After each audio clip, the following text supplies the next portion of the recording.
and I need you to pay attention to this. You said Mr. Peter Obi is sponsoring a mob of reckless people who are defaming people, attacking people, bullying people, threatening people on social media and everywhere. A headless mob of bullies. Are you referring to the obedience? In-depth analysis. Has anybody threatened you? Oh, because yes. your own party is saying you have been threatened. And who are those people who have threatened you? How? As it turns out, Peter Obi's allegation that the words I spoke in that interview threatened his life. Now, immediately, as I speak, I have documented no less than 400 threats, about over 200 of which are death threats. Documented. I'm not talking about people just, these are written texts that I have carefully documented and which, I'm providing to the law enforcement agencies, or people really telling me how they, graphically describing how they intend to take me out. You see, this is not a joke, and it's gone further to some members of my family who have also been, threatened directly.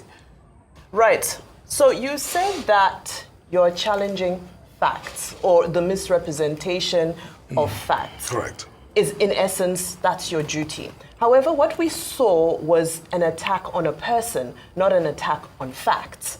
And this is the issue. So for you to exonerate yourself and say, I didn't start this, when Peter Obi's New Year's address very clearly addressed the issues, but yes, you say you were responding to a question. However, you're trained in this field and you could have turned your response into an address of the facts.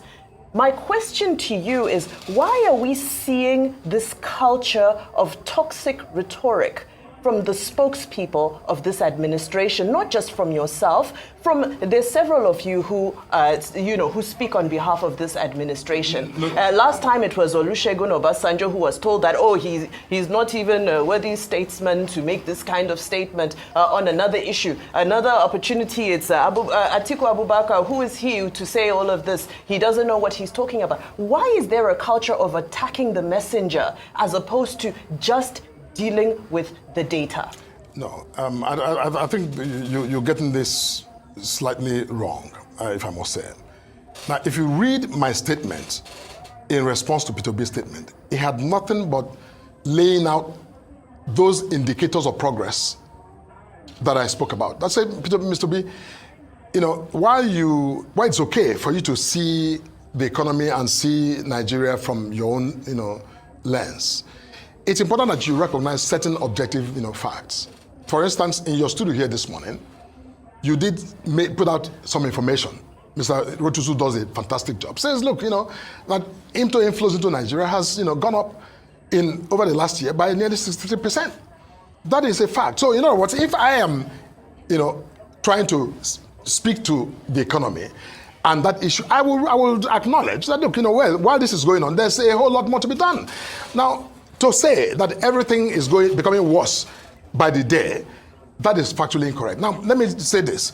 In my statement, from the beginning of my statement to the end of my statement, it was all about facts.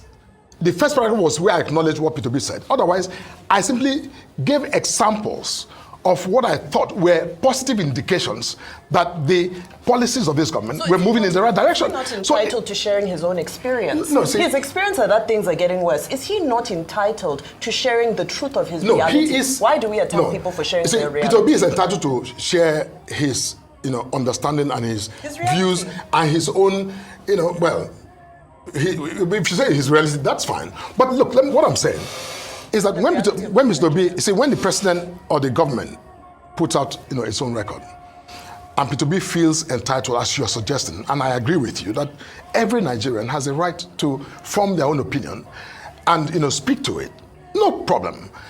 But if Mr. Obi is entitled to speak his opinion to the president's or the government's own, narrative, what stops anybody else, including Felix Morka, under our constitution, the liberty to also say to Peter Obi, just like he is saying to the president and to the government, that you are not doing the right thing, what stops me in my own exercise of my constitutional freedom to say to Mr. B, actually, in your own pushback, your narrative, you are actually also getting it wrong.